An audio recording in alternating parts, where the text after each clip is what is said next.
말씀은 고린도후서 8장 16절에서 24절까지 말씀입니다. 저와 여러분이 한 절씩 나누어서 교독합니다.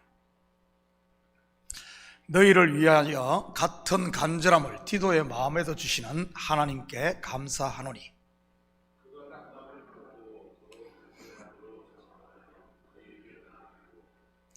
또 그와 함께 그 형제를 보내었으니 이 사람은 복음으로서 모든 교회에서 칭찬을 받는 자요,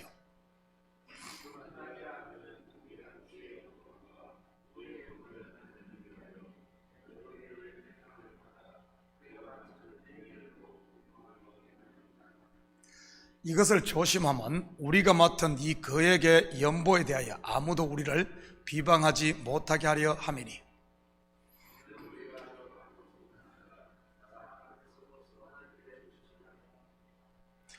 또 그들과 함께 우리의 한 형제를 보내었노니 우리는 그가 여러 가지 일에 간절한 것을 여러 번 확인하였거니와 이제 그가 너희를 크게 믿음으로 더욱 간절하니라.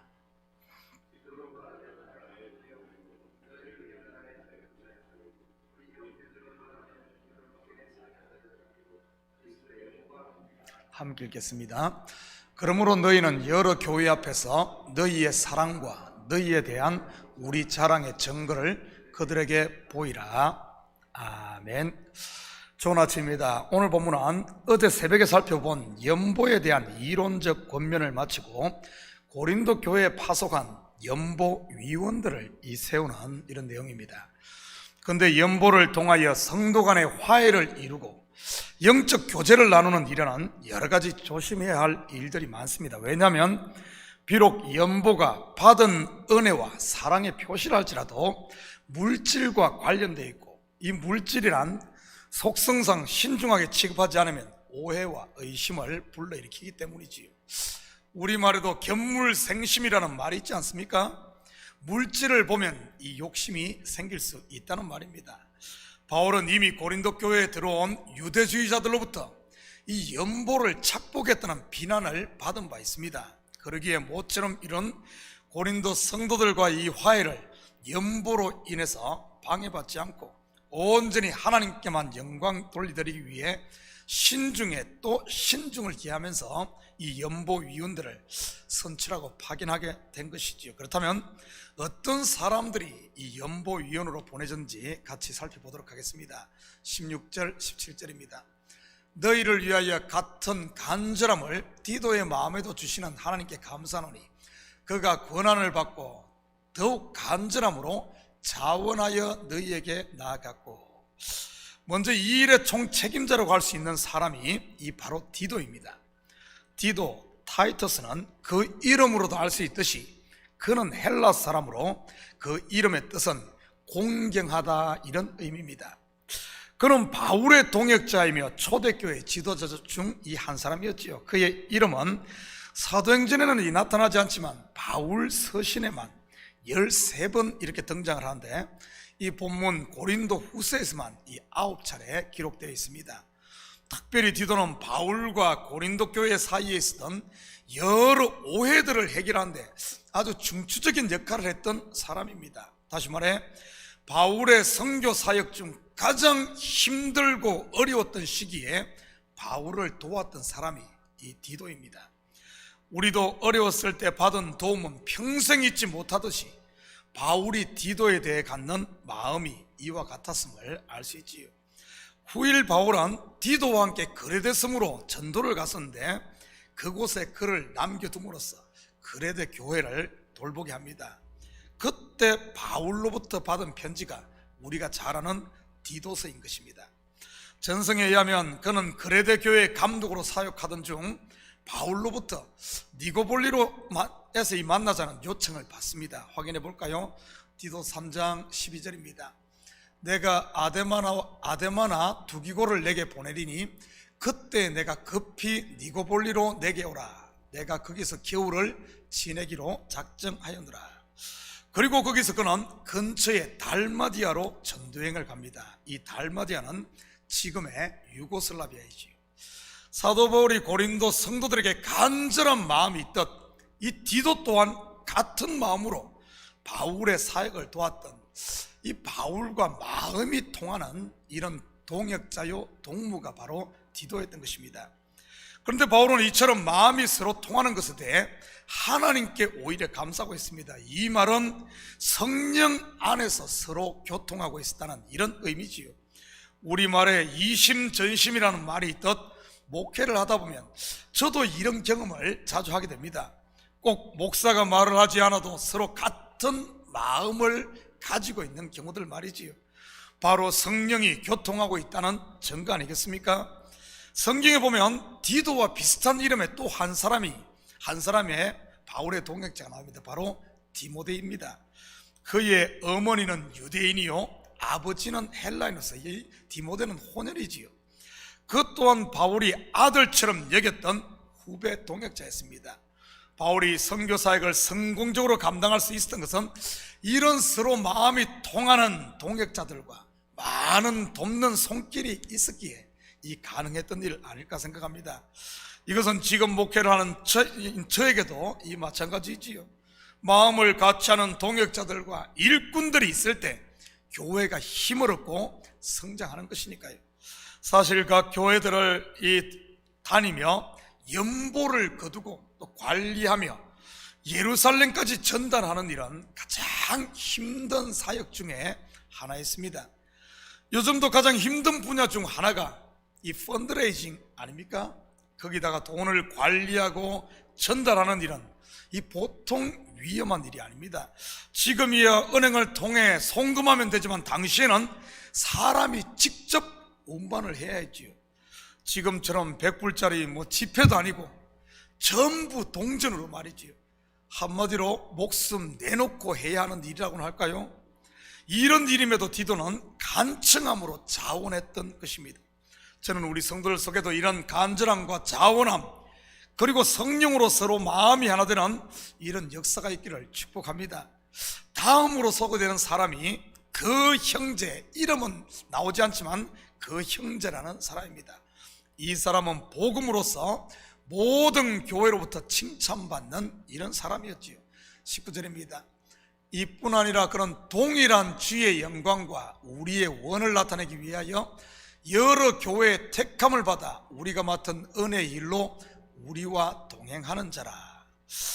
여러 교회의 택함을 받아 우리와 동행하는 자.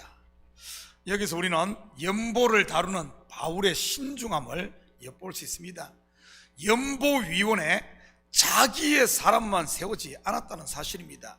객관적으로 아주 객관적이고 공정하게 그리고 모든 사람이 납득할 수 있는 이런 사람을 연보위원회에 세웠다는 뜻이지요. 저도 교회 재정위원을 세울 때 항상 이 부분을 고려해서 세웁니다. 모든 성도들로부터 인정받는 사람 말이지요. 믿음뿐만 아니라 금전적으로도 신뢰를 주는 사람 말입니다. 그런데 감사하게도 제가 담임 목회를 한 지 21년째인데 한 번도 이 금전적인 문제로 인해 교회 어려움을 겪지는 않았던 것 같습니다. 제 자랑을 하려고 하는 것이 아니라 그만큼 재정위원들이 하나님 앞에서 두렵고 떨림으로 일을 했다는 이런 말이지요. 앞으로도 이 재정적인 문제에 있어서는 온 성도들의 기도와 관심이 참으로 많이 필요한 분야입니다. 그렇다고 독사눈을 가지고 감시하라는 말은 아니고요.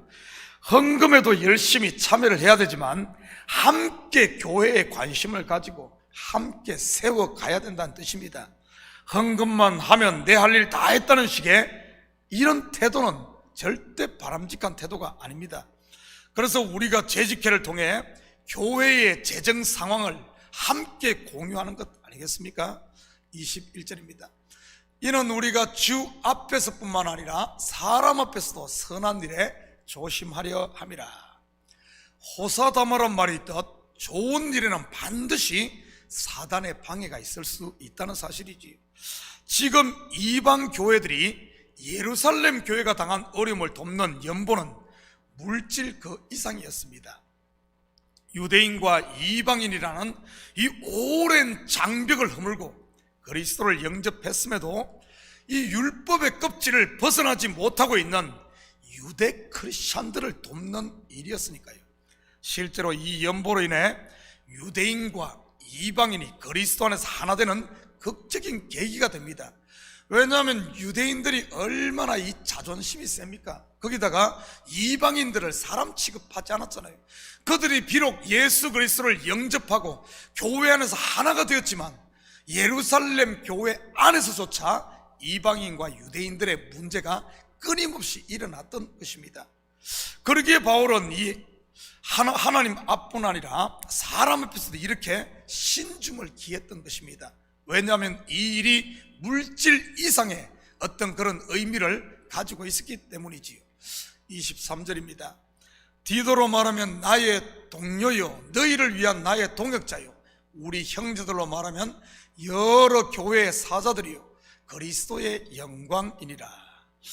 바울은 디도에 대해 전폭적인 이 신뢰를 보내고 있음을 볼 수가 있습니다.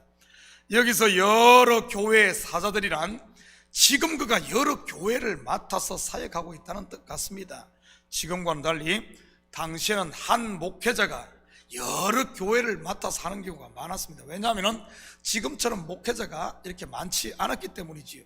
심지어는 어떤 교회들은 목회자 없이 순회 전도자들이 다니면서 말씀을 전해주는 이런 경우도 많았습니다. 그리고 그 당시에는 교회가 지금처럼 이런 형태를 갖춘 이런 큰 교회가 아니라 대부분이 보면 가정에서 모이는, 소규모로 모이는 이런 교회들이었지요. 아마 디도도 그 당시 그런 가정교회들을 많이 맡아서 했던 것 같습니다. 쉽게 말하면 이 디도가 많은 경험을 가진 이런 검증된 일꾼이라는 이런 말이지요. 또한 그는 바울이 그리스도의 영광이라 할 만큼 주의 일에 헌신된 사람일 뿐만 아니라 많은 사람들부터 그 이름처럼 존경받는 인물이었음을 알 수가 있습니다. 저도 가끔 동료 목사님이나 후배 사역자들부터 추천서를 부탁받을 때가 있습니다. 물론 저와 오래 알고 지내던 이런 분들이나 잘 아는 분에 대한 추천서를 쓸 때야 뭐 할 말이 너무 많죠. 그렇지 않은 경우에는 참 곤욕스러울 때가 있습니다. 그렇다고 거절하기도 쉽지 않고 말이지요. 바울이 디모데에게 보낸 이러한 신뢰보다 더 좋은 추천서가 어디 있겠습니까? 나의 동료요, 나의 동역자요, 여러 교회의 사자들이요, 그리스도의 영광이니라.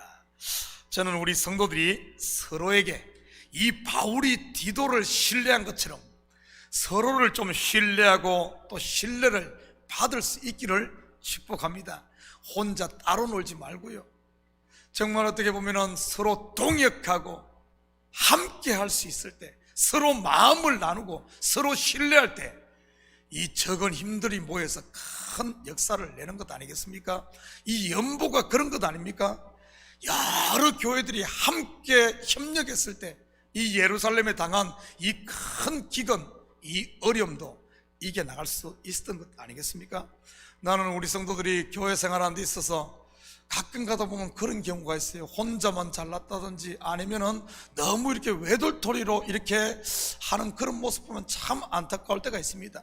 원래 교회라는 이름 자체가 부름받은 사람들의 공동체를 이야기하거든요.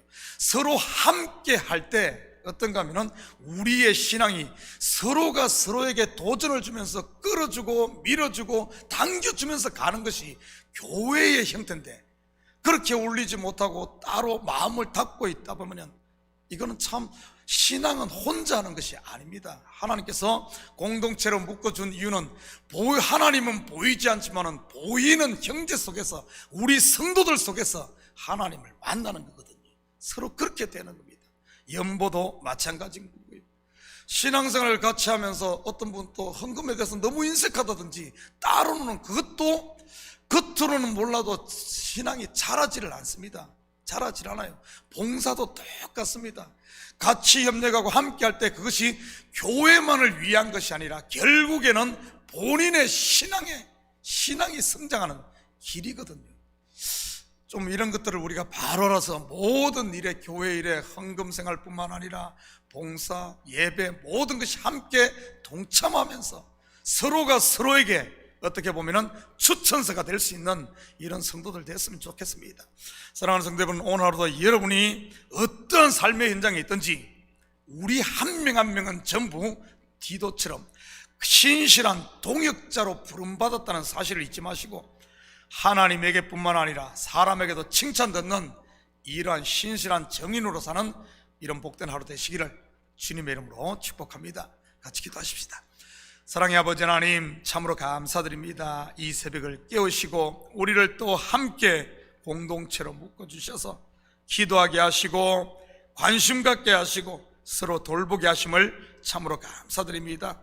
이 새벽 성령께서 감동 주시는 대로 우리 성도들 가운데 연약한 성도 있다면 우리가 기도로 돕고 물질로 돕고 아버지는 마음으로 돕고 서로 합력하여 선을 이루어내는 아름다운 주의 교회 될 수 있도록 우리 주님 도와주시옵소서. 그래야 이 교회의 머리는 그리스도임을 알고 주님의 영광만이 이 교회를 통해 드러나게 하시고 우리 성도들의 삶을 통해 드러날 수 있도록 축복하여 주시옵소서. 감사드리며 예수님의 이름으로 기도드립니다. 아멘.